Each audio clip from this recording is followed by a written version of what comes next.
Welcome to my mommy's podcast. This episode is sponsored by Casandrinos Olive Oil.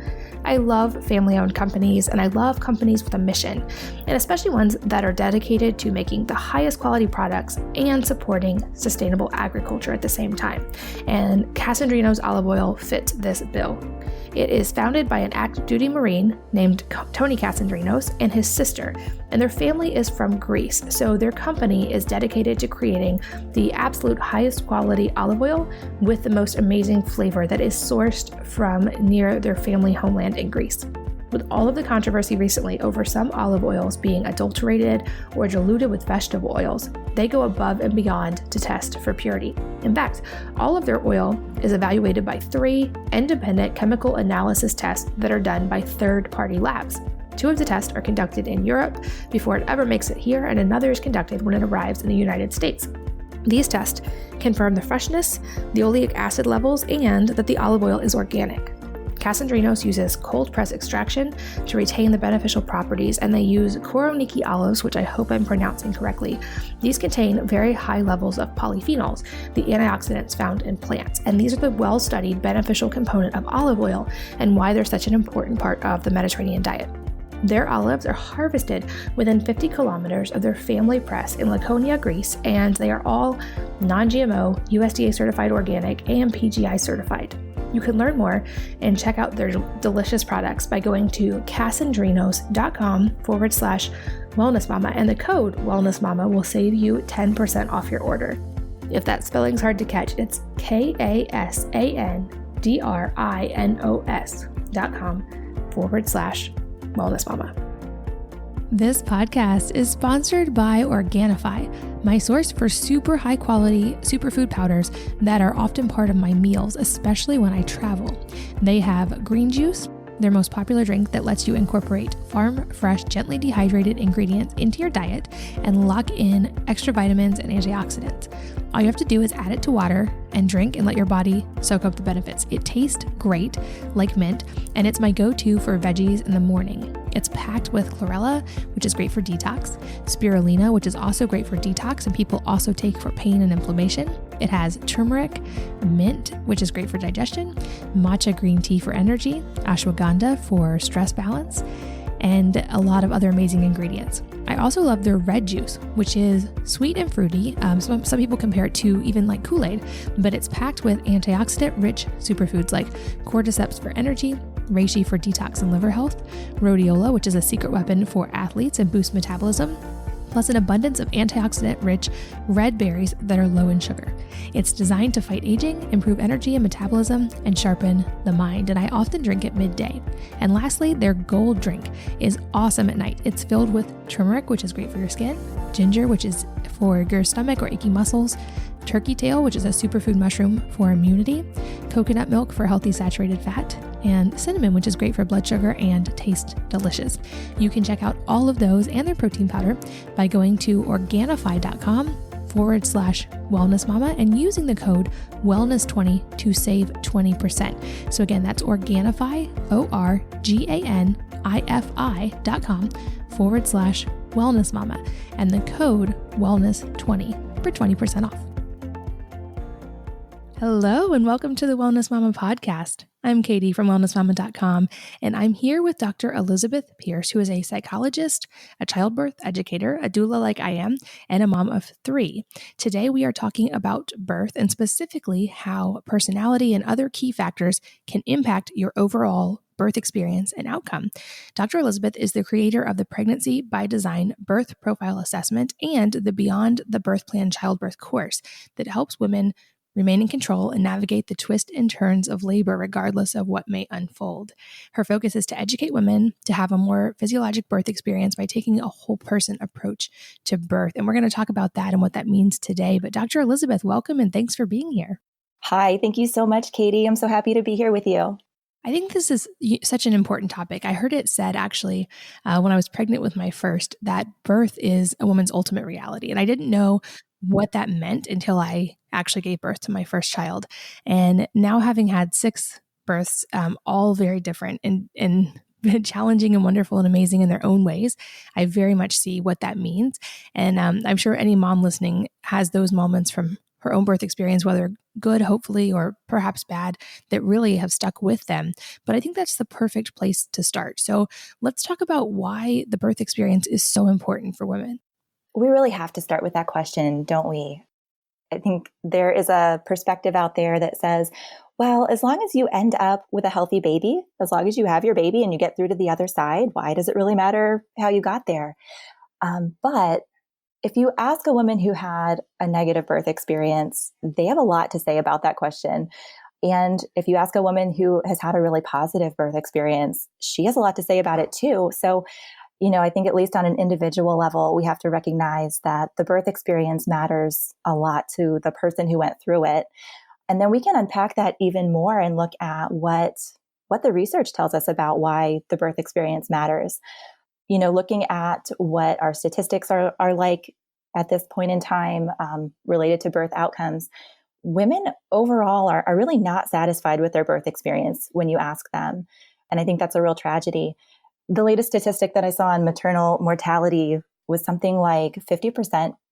Women today are 50% more likely to die in childbirth or due to childbirth related complications today than in their mother's generation. And that 1 in 3 women are reporting that their childbirth experience was even traumatic in some way, either physically or emotionally. That means that if you're out to dinner with 2 of your closest friends, one of you will have had or is likely to have a traumatic birth. For the woman who's having a baby, hearing that should just really grab your attention and make you ask, how do I beat those odds? So if that gives you a sense of urgency and makes you want to know, how do I do that? Then stick with me, because that's a lot of what we're going to go into and talk about an action plan for birth a little later here in the conversation. But so the reality is that women are struggling with the birth experience. And what we know about why that matters is that the birth experience impacts mom and baby's start. It impacts the mother-baby bond. It impacts the start of the breastfeeding relationship as well. The mother-baby bond, we know, is crucial for attachment in the first year of life. And so we know that a baby who has a secure attachment to her mom in the first year is one who later will be much better able to explore their world confidently as they grow, and also have better, more secure relationships to other people in the future. So that bonding is something that we can't really overestimate. And there are a lot of factors that affect that ability to bond. But where I'm coming from is I do not want a negative birth experience to be the thing that damages that. And so the birth experience really matters in that bonding process. And then let's talk about breastfeeding as well, which is a part of that bonding. And I recognize that there are a lot of factors that affect breastfeeding. But what I'm saying again is that your birth experience shouldn't be the thing that takes that option away from you and sets you up to have struggles with breastfeeding your baby. We want women to have the best opportunity for a successful breastfeeding relationship if they so choose. So bonding and breastfeeding are impacted by the birthing experience. And then also having a negative birth experience or feeling especially very unsupported or alone during the birth often affects mom's risk level later for her postpartum recovery. We know that the birth experience can increase her risk for postpartum depression and postpartum anxiety disorders, and even developing postpartum PTSD based on her birth. So clearly that affects mom's ability to care for herself, care for her baby, and just function in her world. So the birth experience is huge in terms of its impact. I think that covers some of the bases on why that is. And unfortunately, at this point in time, it's not a guarantee when you enter our current birth care system that you'll come out the other side with a positive birth and be set up for postpartum success. So I'm here to say that just having a healthy baby is setting the bar way too low. We want to have healthy babies and healthy moms. Yeah, I completely agree with that. It's always made me a little crazy, that statement, a healthy baby is not all that matters. I get the intent of it, like obviously none of us wants to sacrifice our baby's health for us to have a positive birth experience. That's a given. Of course, no mother would do that, but it's not the only thing that matters. And to me, saying that even belittles how much the mother really, like how much that experience really is going to impact the rest of her life. And I know for me, I'm excited to talk more about birth plans, because with my first one, having never been through it, I had all of these great ideas of how wonderful I was going to be at labor and it was going to be fine. And I'm like really tough. I can just power through anything. And turns out that's not exactly how you get through labor, is to tighten and power through things, and ended up with interventions in a hospital that I didn't want and a doctor who wasn't respectful. And I left that birth experience feeling kind of broken and traumatized. But yet everyone was telling me I should be so happy because I had this healthy baby. And I think that just really belittles the internal experience for women and how lasting that can be. And I think it's something, you're right, we absolutely need to talk more about. And I think there's so many things that come into play there. So from all the research you've done and working with women, I'm a doula as well, what are some of the factors that you really see influencing that labor and birth experience? So this is absolutely the question to be asking. And for me, this question first came up in the delivery room as a doula. It's interesting. If you take a psychologist and put her in a birth room, supporting birthing women and their partners, I think this kind of observation and questioning and trying to analyze what's going on is probably inevitable. So I was there, I was helping these women and their partners to get through labor. And I just started to ask the question in my mind and trying to observe, why do some women tend to do really well in labor while others struggle so much more? This had a really practical side for me. I wanted to know, what could I be doing to help my clients prepare better? How do I know what type of support or what type of skills different women might need the most? And then most of all, I was scratching my head on, why is there such a disconnect between what women want their births to be like, what they're trying to prepare for by taking a class, writing a birth plan, and then what actually ends up happening. Even though in my case, I was there, they hired a doula. And yet I was seeing this disconnect between what women were after and what was playing out in the birth room. So I started to ask these questions and was making some mental notes of my own. What are these personal factors? What makes labor go differently for different women? And then I also started to look into the research, and I found that other people were asking those questions too. And that was really exciting to me to find out what was being looked at.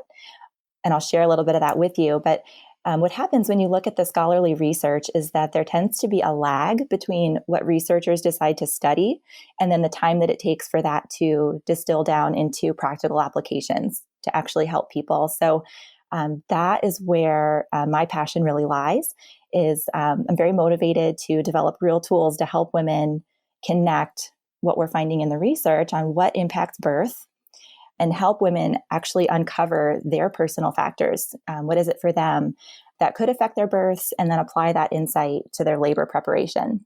So that's kind of a long introduction to the topic, but I think it's important to understand where we're coming from with these tools that are really a bridge between cutting edge research that's just been happening in the last couple of years and real life application for real women giving birth to their babies to try to help them get better outcomes for themselves.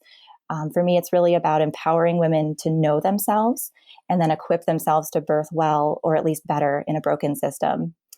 So this idea that there are personal factors affecting childbirth is at the center of our model for childbirth preparation. We kind of nickname our model the 4 Ps, and the 4 Ps are person, provider, place, and preparation. And if you picture a triangle, we've got provider and place and preparation, which are all key components to preparing for birth. And then we put the person right at the center of that. These personal factors affect a woman's choices in those 3 points. And so it's really important to be aware of what those factors are and to leverage them to your best advantage. So what are the personal factors that affect a woman's experience of labor? When you look at the research, you find that there are certain personality traits that tend to correlate with certain birth outcomes. So her personality, and then expectations, more specifically her degree of fear versus confidence about childbirth, is really important in predicting how her birth will actually go, which I think is amazing. That what she expects and how afraid or confident she feels will actually impact the unfolding of her labor. And then also her level of birth knowledge, knowing what to expect mentally and physically, and being aware of what the options are and what the risks and benefits are. I think that correlates right back to degree of fear versus confidence. When you know what's going on, it's a lot easier to accept the process and feel confident in it. So those are the personal factors that I would focus on: personality traits, expectations, and then level of birth knowledge. And so we can dive in a little bit and talk about it. First, I want to talk about personality and what those personality traits are. They're probably women listening to this right now who maybe have wondered, how is labor going to be for me? How am I going to be in labor? And the fact that we wonder that, I know I did before my first baby, especially, but I wondered that, how is it going to go for me? And how am I going to respond to the challenges of that process? The fact that we wonder this, I think it shows that we have an intuitive knowledge that labor is different for everyone. We do know that our personality and our history and how we react to things could affect how labor will be for us. And so our answer at Pregnancy by Design, our answer to these questions, how might labor be for me, is that we want to help give women feedback on these key personality traits and help educate them on how those traits could be both a strength and a weakness in labor and how to be prepared for that. So looking at the academic research on correlating certain personality traits with the way women experience childbirth and whether even they develop depression or trauma postpartum yields some really interesting things. So the personality traits that have been studied include conscientiousness, openness to new experience, and extroversion. Those are the three that I've seen stand out in the research. Those are from a 5-factor theory of personality. And so psychologists tend to use measures that already exist and look at personality traits that have been well measured in the past. So these 3 traits on the birth profiler that I've developed, we kind of translated those traits into things that are a little more understandable and a little more practical. So what we measure is control, flexibility, and assertiveness. We give feedback about whether a woman seems to be high or low or somewhere in the middle on each of those traits, and then how that might impact her labor. So what does this look like? Well, no personality trait is all good or all bad. Being high or low on any of these 3 traits doesn't make you a better birthing person or a better mom or a worse birthing person. But we want women to embrace this feedback about themselves and see how they are uniquely suited for giving birth and to know what they should have in mind about specific tools that they could learn to help balance out any areas of weakness. So let me give you an example of this. One of the traits that we measure, as I mentioned, is the dimension of control. Now, this is roughly based on the trait of conscientiousness in the research. So think about someone who's very goal-oriented, a real go-getter, a woman who believes she really has what it takes to influence her circumstances and her well-being. She prefers to be in the driver's seat of her experience. And I think I heard some of this, Katie, in what you described in getting ready for your first birth and just doing your research and writing a birth plan and having a really clear idea of what you hoped for in your birth. So a woman who has a high level of this trait might do really well in labor in a lot of ways. She can leverage that strength, that proactiveness. And this is kind of the easy part to see how this is a strength. She's got that birth plan. Maybe she brings her essential oils. She's got her hot packs. She's got her birth ball and she knows how to use it. Maybe she's even hired a doula. And so she's using all of this great control, goal-oriented mojo to feel like she's got a plan for labor. But at the same time, that high level of control can work against her in some ways too. And I wonder if you found this to be the case for you. But as you know, labor isn't a checklist of tasks that need to get accomplished. You don't get to 3 centimeters and check off a box and say, okay, so what comes next? What do I need to do now? It's much more of a surrender and an unfolding in a way that you don't control that timeline and you don't control the way that your body responds and how quickly or slowly that happens. So that proactive go-getter woman might struggle to surrender to the timeline of her labor. It might be hard for her to relax and accept the way things unfold and accept the things she doesn't really have control over. So we would say to that woman, focus on what you can control. That includes your mental coping, your use of comfort measures, your breathing, your rhythm, and then arm yourself with specific mental tools to help you let go of control when you need to, and to know that that's okay. So that's one example of how personality, again, no personality trait is all good or all bad. We're just each designed uniquely with our personality traits. And yet, I think it's important to know how that could serve you and how it could possibly create challenges in the birth experience. So the next piece, I mentioned personality traits, and then the next piece I want to talk about is your expectations for birth. This is another personal factor that affects the birth experience hugely. And this is another area that our tools measure and give feedback to women on how she conceptualizes birth, what her beliefs about birth are, kind of what she associates with birth. And that helps to highlight her level of fear or her level of confidence when it comes to birth. So where do our expectations come from? Why do we have fear about childbirth, and why is this important? To me, this is one of the most interesting pieces of what we measure and what we want to help women with. Our expectations about childbirth are impacted significantly by what we see, first of all, in the media, in movies and on TV, when we see childbirth portrayed as something that is very sudden, very emergent. This is something that we see a splash of water and a woman sort of in an emergency situation. And, labor does not necessarily begin that way for most women.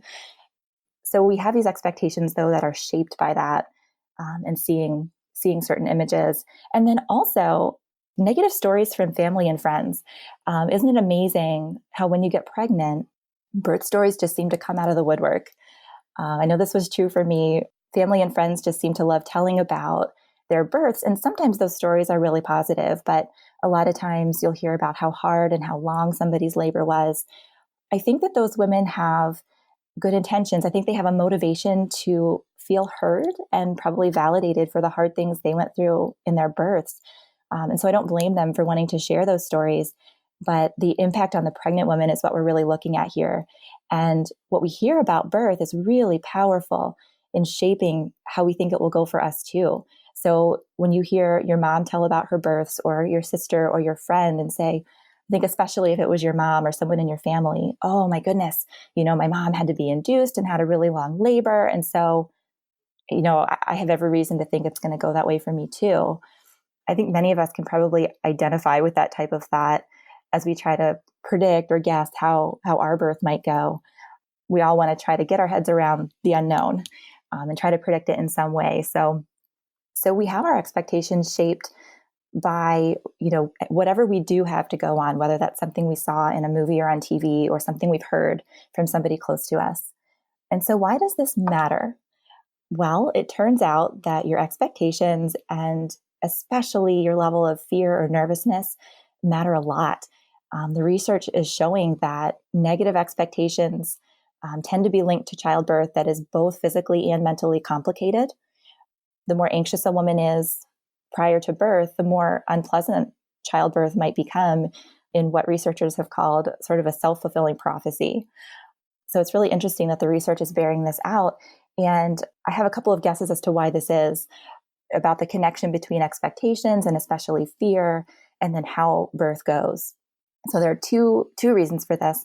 One, from what we know about childbirth, I think the connection makes a lot of sense, that a higher level of fear leads to higher levels of stress hormones, which can really chase away oxytocin, which is the hormone that helps labor to progress. So feeling fear, feeling worried can stall your labor, which probably means interventions are going to be suggested to help counter that. And then also, when I've taught childbirth classes, I would talk about the fear, pain, tension cycle, which probably isn't new to you either, Katie, and certainly not surprising in the way that it works. When a mother feels fear, meaning that she has fearful thoughts going through her mind and feels the emotion of fear or worry, then what do you think happens in her body? She's probably tightening her muscles, and often that means clenching her pelvic floor and her face, and you can just see the tightening in her body in various muscle groups. And the problem is that muscles that are clenched and tight work against effective contractions. They get less oxygen and they result in more painful contractions, which in turn could increase the woman's level of distress. It maybe causes her fear to go up another notch as she feels alarmed about the way she's feeling. And then you can see how that could lead to medical interventions as well, possibly even fetal distress if she's not breathing well or moving around well, because she's feeling very tense and worried and afraid. So we really, really want to help women with this important aspect of fear of childbirth, which is so well researched that it actually has a nickname. When you see it in the research, it's just FOC, fear of childbirth. This is just a really well-known phenomenon. So what I want women to know is that they are not stuck with their current level of fear. They are not stuck with their current expectations about birth. And I get really excited about this, really into this, because I want to offer pregnant women the same tools that I use in the therapy room to help clients address other forms of anxiety. So at Pregnancy by Design, we have tools to help women identify specific fears and then, for instance, walk through some steps to challenge that fear using cognitive therapy techniques, and then actually develop a birth affirmation, or what we could also call a coping thought, that directly answers that fear. So the woman would then have these customized birth affirmations to rehearse during pregnancy and to use during labor as well. And so that's just one example of how we empower women to choose how they shape their thoughts about birth and build their birthing confidence. And so that is a lot of what we look at with regard to expectation and fear of childbirth. And then the last piece I'm just going to touch on briefly is birth knowledge. We talked about personality traits, we talked about expectations and fear of childbirth, and now birth knowledge. Birth knowledge has its own scale in the assessment that we do, and we offer women feedback about what their level of birth knowledge is as of the time that they take that. And knowledge is power. And I believe that's especially true when it comes to giving birth. So it's really important for women to have some sense of how well informed they are prior to going into labor. The sensations of labor get really intense, as you know. And when women don't know what's going on in their bodies, they don't know what's causing that intensity, or if they don't know what their options are for comfort and relief and how to progress labor, if they need to, they can end up feeling really disempowered and afraid. And it feeds back into that fear, pain, tension cycle and the effects of stress during labor.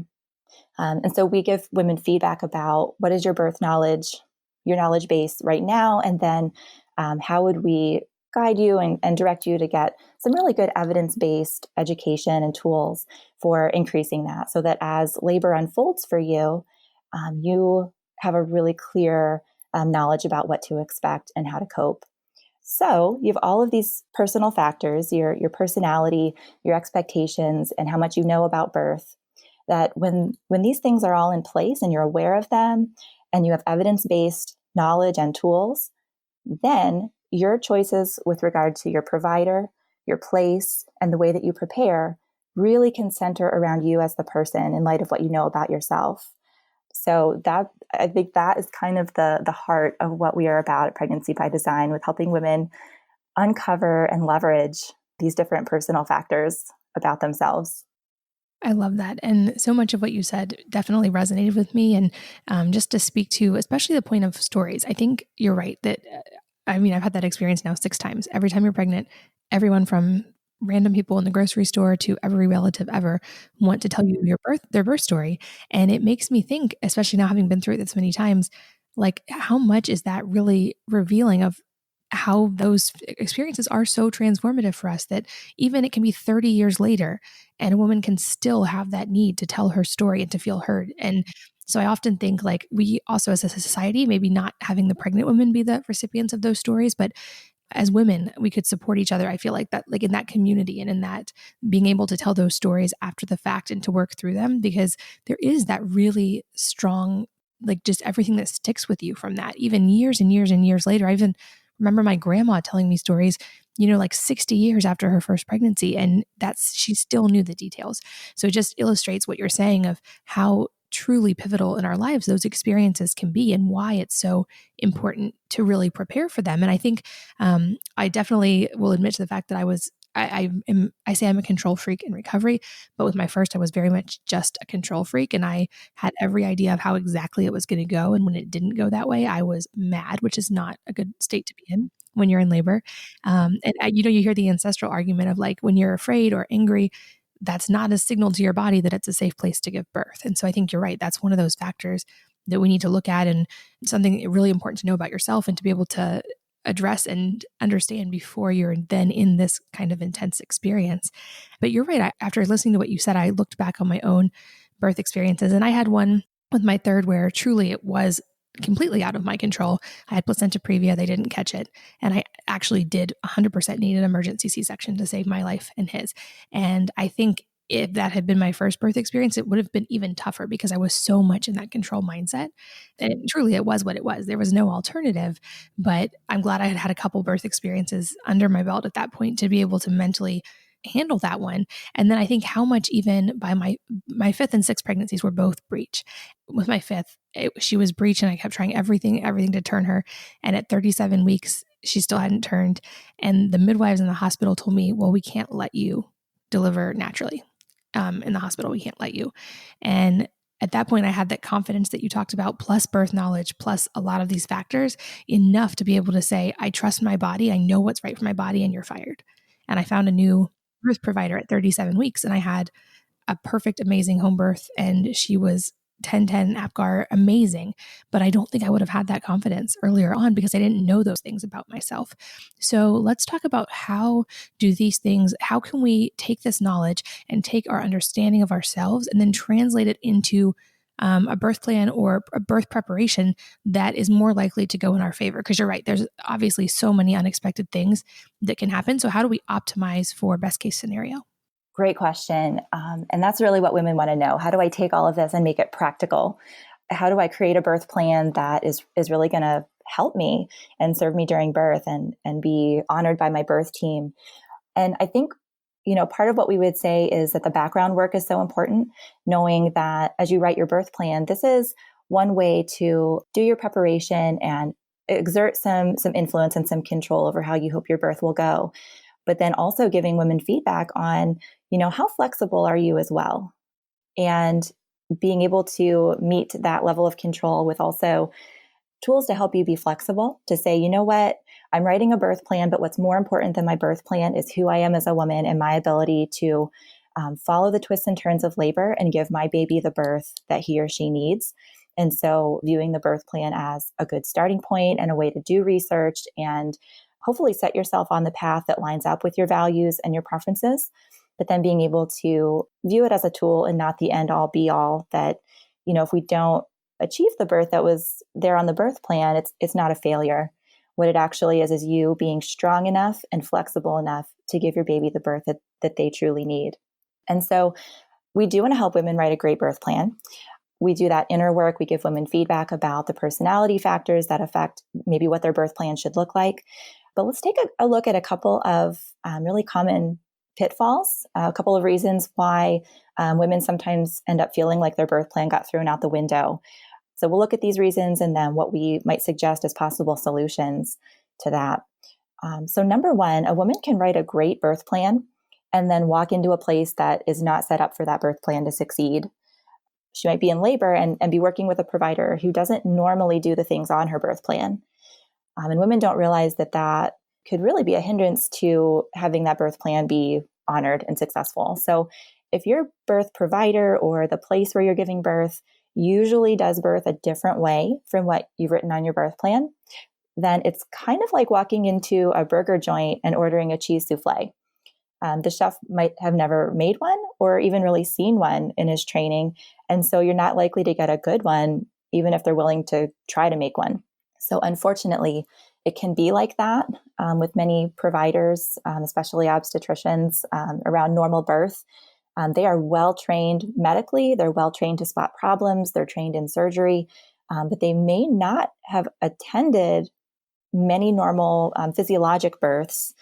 And so it may not be really within their wheelhouse to do the things that support that. So you really need to be thinking about, as you write your birth plan, where am I taking this birth plan? Who's going to be reading it? And then your choices for birth care need to be rowing in the same direction as your birth plan. Women really need to know that when they sign on to work with a certain provider or give birth in a certain place, they're essentially saying, yes, please treat me like you treat most of your patients. You're basically asking to be treated a certain way. You want to make sure you know what that way is. So if your provider has a 34% C-section rate, you're saying, okay, that sounds great. I'd like a 1 in 3 chance of having a C-section. Or conversely, if you find a provider, I'm thinking particularly about midwives who have a much lower C-section rate typically, and you find someone with maybe an 8% or a 10% C-section rate, and you're saying, yes, you know what, I would like to have only a 1 in 10% chance of having a C-section. So what I'm saying is the solution to this problem is really to research your options and to go with a provider and a place that truly support the kind of birth you desire and align with your values about birth. And their statistics should line up with that as well. And then you have a much higher odd of your birth plan being honored, having the birth that you desire. You want to set out on the path with the place and the provider that normally deliver what you're really after on a regular basis, so that you aren't looking to be the exception to the rule in that case. So this is actually why our birth course is called Beyond the Birth Plan, because a woman's chances of having a better birth center so much more than just the plan that she writes. We want to give women that education on what their options are and how their personal factors and values play into those choices, and what the research says, obviously, about how to make that choice. So that's number one. We want to set women up to write a great birth plan and make choices so that all these other factors are rowing in the same direction as her birth plan. And then number two, there can be problems with the birth plan itself that decrease the odds of it being followed. I think women mean well and are much more likely today to write a birth plan. They have a sense that that's important to do some research and have a plan ahead of time. And so we want to help women to channel that desire for a birth plan into writing one that's going to be easy to read, easy to follow for their birth team. And so we look at the way that the birth plan is written and the amount of information that the woman tries to fit into it. One issue that women can fall into is sometimes making a birth plan too long. I know I was kind of like this. I wanted to do all my research, look at every possible option and try to fit it all into my birth plan and touch on absolutely everything. In fact, I've seen birth plans written by some of my doula clients along the way that were, 6 or 7 pages long and just tried to capture every preference that they had about their birth and postpartum care. I think those were probably women that would have been really high on that control scale. They had a lot of opinions and they wanted to exert that influence, which is not a bad thing. But it's way too much for a provider and a labor nurse to possibly read through and digest, let alone to be able to follow it during labor. So it's possible to write a birth plan that's too long and too comprehensive. On the other hand, I think women sometimes write birth plans without having all the information they need, and it can end up being too short or kind of uninformed and kind of fall to that side as well. And then a third pitfall that I would mention is creating a birth plan that's maybe too rigid. Women sometimes write a birth plan like they're ordering a sandwich. They might feel like they have to be really clear and really firm in order to have the birth they want. And I actually give them credit for that, because that level of assertiveness, which again is something we measure and something we encourage women to develop skills in. But then when you use language like, well, I want this and I don't want that, and it can get to be almost too directive or too rigid, and you risk maybe the birth team getting turned off to following that birth plan because they don't feel like you're seeking their expertise when this is really what they do, is helping women in birth. Or that birth plan might be too rigid to account for possible twists and turns. And then that can feel really discouraging and result in a birth plan feeling like it just went out the window when things changed.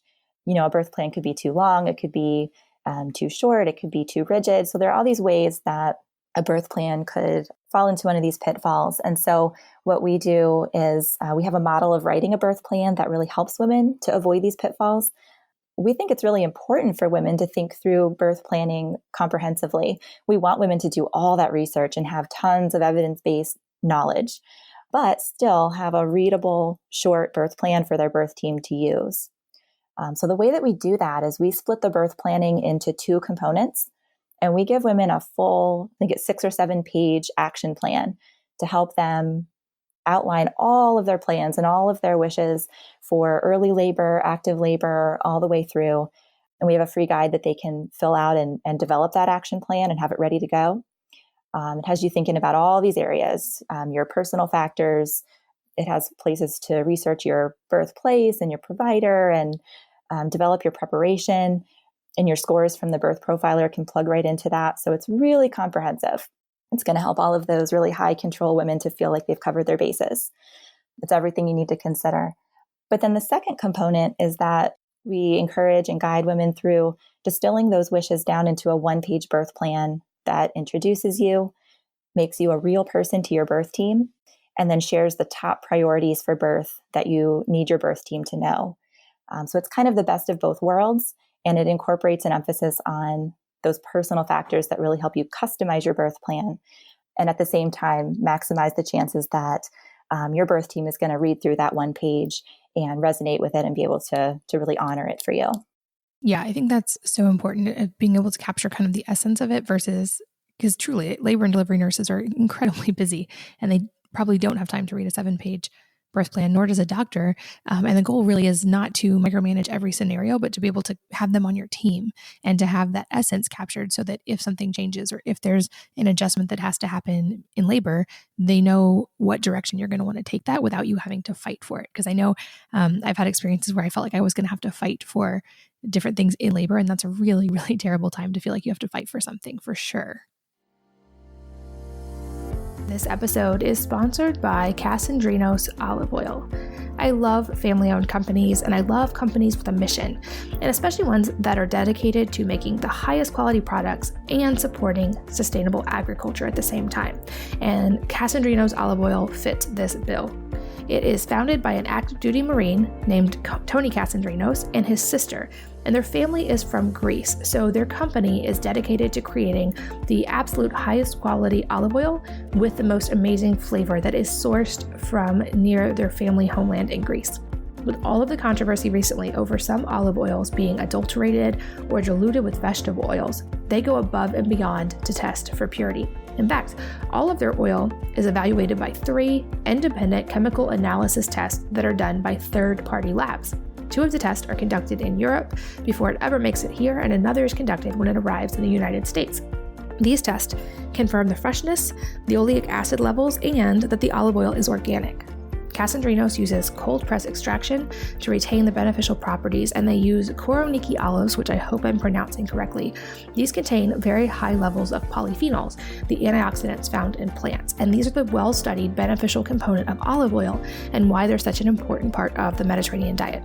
Their olives are harvested within 50 kilometers of their family press in Laconia, Greece, and they are all non-GMO, USDA certified organic, and PGI certified.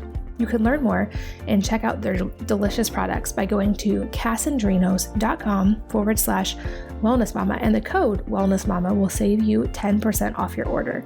If that spelling's hard to catch, it's KASANDRINOS.com/wellnessmama. This podcast is sponsored by Organifi, my source for super high quality superfood powders that are often part of my meals, especially when I travel. They have green juice, their most popular drink that lets you incorporate farm fresh, gently dehydrated ingredients into your diet and lock in extra vitamins and antioxidants.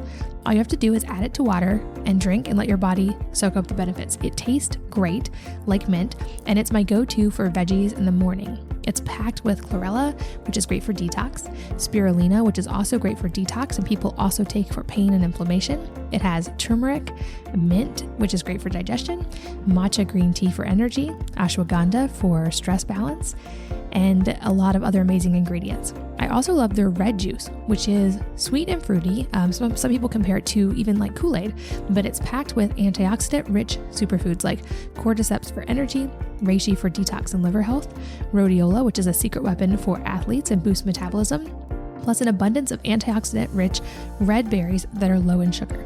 It's designed to fight aging, improve energy and metabolism, and sharpen the mind, and I often drink it midday. And lastly, their gold drink is awesome at night. It's filled with turmeric, which is great for your skin, ginger, which is for your stomach or achy muscles, turkey tail, which is a superfood mushroom for immunity, coconut milk for healthy saturated fat, and cinnamon, which is great for blood sugar and tastes delicious. You can check out all of those and their protein powder by going to Organifi.com/wellnessmama and using the code wellness20 to save 20%. So again, that's Organifi, ORGANIFI.com/wellnessmama and the code wellness20 for 20% off. And you also mentioned the C-section rate, and I think that's another important thing to highlight. And I will say, first and foremost, I always say this anytime there's a controversial topic, I do not say this as a judgment on any mom or any choice that she has made. And if a mom chooses a C-section, I fully support that. I've had a C-section out of necessity, and I know how difficult they are. And I have so much respect for women who have C-sections. But I also know that in the US, our rate is incredibly high. It's way above what the World Health Organization says is safe or normal or healthy. And there have been multiple reports coming from the World Health Organization urging us to try to get that rate down, because you do have a higher risk of a lot of complications when a C-section happens. And like you've pointed out, there's ways that we can hopefully help avoid that. And I think choice of practitioner and choice of birthing environment, those are both huge. And a lot of women maybe don't consider that, especially when you're 8 weeks pregnant and you're just meeting different doctors and you're going on what you like or personality that you connect with.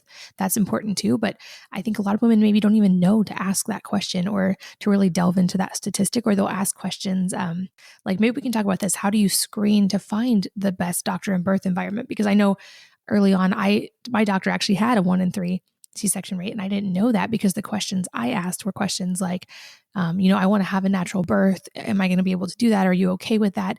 And they like, oh, sure, we'll see how it works out. But yeah, that's fine. But they're not telling you their C-section rate in that scenario. So how can women, even in our questions and in our screening and in that initial process, how can we take ownership of that kind of birth process we want to have later on? That's such a good question, because that choice of provider and your birthplace is the number one factor that determines how your birth will probably go. And like you said, a C-section is not a bad thing. It can be a life-saving intervention. But what we want to do is set women up to be in a place and with a provider where they know if a cesarean is recommended, it's because it's truly needed. It's not because it's just the way that provider tends to do things when labor takes too long or something like that. And so you're absolutely right. We want to put that information in women's hands. So right in our comprehensive guide to writing a birth plan, there's a whole page that women can fill out, putting in there. We have space for at least 3 different providers, and then on a different page for 3 different places, facilities where they could give birth. And so we guide women through, there are different check boxes there. So we want women to ask, what is your C-section rate? We want women to ask things like, even what is your rate of epidural use? How many of your patients typically use pain management? Do you have tools nearby that support normal birth, such as a birth ball, a peanut ball? Do you have birthing tubs right in the room versus being kind of somewhere up the hall, which suggests that they realize women want to use a birth tub, but it's not someplace that they can really actually have their baby because it's out somewhere. I've actually been in hospitals where the setup is like that. And a woman could labor in the tub, but then she has to get out and come back to her room to have her baby. So that tells you something about maybe how important they view normal birth or physiologic birth and the ways that they're set up to support that. And so I think going on a tour of the place where you want to give birth and seeing what tools they have and asking how many birth balls and where are they located, how do I get one? We encourage women to ask, do you support women eating and drinking during labor? Do you support women getting up and moving around? How much of the time during labor will I be able to be out of bed and moving around and walking and using different positions? Because, these are all things we know are important to keeping women's strength up and keeping their stamina up and encouraging their baby to find their way down through the pelvis during labor, as opposed to being really restricted in their movement or in their nourishment. So those are key questions to ask to get a little bit more specific. A question that I love is to ask a provider, walk me through how you typically manage a patient in labor. Tell me what's normal for you and what you typically do and how you manage labor. When they walk you through that can sometimes be illuminating as to whether they really line up with what you believe about labor and how you want your labor to go. So yeah, I think getting into some of those deeper questions versus just a yes or no, do you support normal birth? And even the question, do you support VBAC? A vaginal birth after cesarean. A lot of doctors will say yes, but as it comes nearer to the time of going into labor and giving birth, they kind of come up with different risk factors why that might not actually be a good idea. And so asking really good questions and then also finding ways to ask a community of women what their experience has been with that provider in that place, which is getting a lot easier to do with the advent of Facebook groups. I know we have some local Facebook groups in my area where women can really connect with each other and say, tell me about providers who truly support VBAC or who are truly supportive of physiologic birth. What do you think about this hospital? What was your experience there? So that's a great resource as well for women to connect with each other around those questions. Yeah, I love that. I think those are so important for choosing your birth environment, choosing your birth provider. And I think that, like you said, like everything you've highlighted is just so important and things that you may not even know to think about when you're first pregnant. So I love that you're bringing awareness and just education to this entire topic. And as we get close to the end of our time, which I can't believe has flown by already so fast, you're so easy to talk to. I love to ask, and you might have already touched on a couple of these, but what are a few areas that people seem to not know or misunderstand about your area of expertise? So the one that I have not touched on and I really want to mention is related to doulas. I know you have been a doula, you've worked as a doula, I have too, and I haven't talked about doulas at all and where they fit into the big picture. But as we talk about taking a whole woman, person-centered approach to labor preparation, we're talking about helping women make birth choices that all work together in the same direction. And what I want to say is that, I've worked with clients who take the approach that they can choose a highly medical place to give birth and a provider who takes a very medical approach, uses a medical model of care.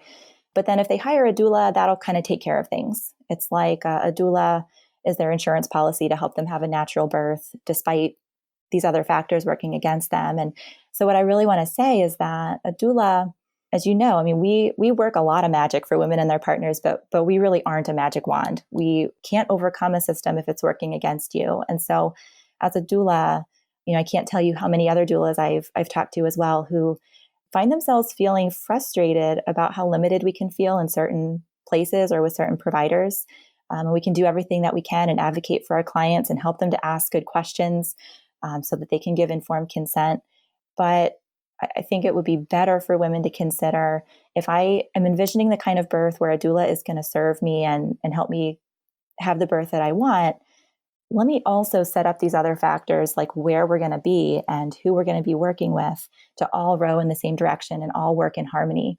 So if you're considering having a doula, I say, please definitely do that. Doulas bring so much value to your birth team. But I would also say to choose a birthplace that truly welcomes doulas and a provider who would work in harmony with your doula so that your doula can do the best possible job for you. So just a plug for the doulas. I love that you said that because I've been in those experiences as a doula, and it's incredibly difficult to feel like you're fighting a losing battle, and especially that you're fighting a losing battle for the woman who's in labor who you so desperately want to help, and you're working like the hospital is working against you and the nurses are working against you, and she's the one that's getting the brunt of that. So I think that's so important. And I love that you brought that up. Yep, super important to think about. Another question I love to ask at the end, and this one's largely selfish because I'm an avid reader, if there is a book or books that have changed your life, and if so, what they are and why. They don't have to be related to birth, but they can be. My book that I want to mention actually is not related to birth at all, but it is very relevant and applicable to birth and new parenthood. The book that's really been influential for me, it's called Boundaries. It's by a couple of authors, Cloud and Townsend, and the gist of the book is that they help you to identify what is yours emotionally and materially so that you can take responsibility for your emotions, your reactions, your choices, your decisions. It frees you to take care of what's yours, and it frees you to not be responsible for someone else's feelings and opinions and choices. So this has really impacted me personally because I can tend to be a little bit of a people pleaser and feel like, oh man, I really need to make so-and-so happy here. And it's not that we don't care about how other people feel about our choices and the things we say and do, but at the same time, this was really helpful for me to realize it's their feelings and their reactions are not mine. So this has impacted me personally. It's also something I use professionally all the time, not only to help instill these concepts in my clients, but then just as a helping professional, I would say as a psychologist and as a doula, as a birth worker, it's so important to be able to separate what am I experiencing and how am I reacting to this? And then what am I seeing my client going through, but not to take that on completely and be, impacted by that so that I maybe can't be as effective. So those boundaries are so important. And then I think for a pregnant mom and for new parents, aren't boundaries so important too? everybody has opinions. Everybody's got birth stories like we were talking about earlier. So you want to inform us about how birth is going to go and what we should do and the choices we should make. And that extends right on into parenting and having a newborn and raising our kids. And so, I just think these are really important concepts to know that good fences make good neighbors. And if I know what's mine, then it frees me to be able to say no and to be able to say, well, this is what's right for me. So that's the book that I would mention. It's called Boundaries. I love that. And I have not read that one yet. So I'm adding it to my Amazon list right now. Lastly, what parting advice would you like to leave with our listeners today? So the closing advice that I would want everyone to hear right now is that if you are having a baby, you are the one who was given the job of carrying and delivering your baby, that you are built and designed to do this. The problem that we've been talking about is that the birth culture right now is set up to work against you in a lot of ways, but the tools are available for you to birth well in that broken system. So your job ahead of time is to know yourself, to know what's important to you, to identify your strengths and weaknesses, and then to set yourself up with solid evidence-based education and the mental and physical tools to make the right choices for you and work with who you are and what's important to you. My advice is to go beyond the birth plan to set yourself up for the best birth possible for you and your baby. Perfect. I think that's a perfect closing note to leave on. And thank you so much for your time today, for sharing, and for all that you do to support women. Thank you so much for this opportunity, Katie. It's really been a pleasure chatting with you. Oh, likewise. And as always, thanks to all of you for listening, for sharing your most valuable asset, your time with us today. We're so grateful that you did. And I hope that you will join me again on the next episode of the Wellness Mama podcast. If you're enjoying these interviews, would you please take 2 minutes to leave a rating or review on iTunes for me? Doing this helps more people to find the podcast, which means even more moms and families can benefit from the information. I really appreciate your time, and thanks as always for listening.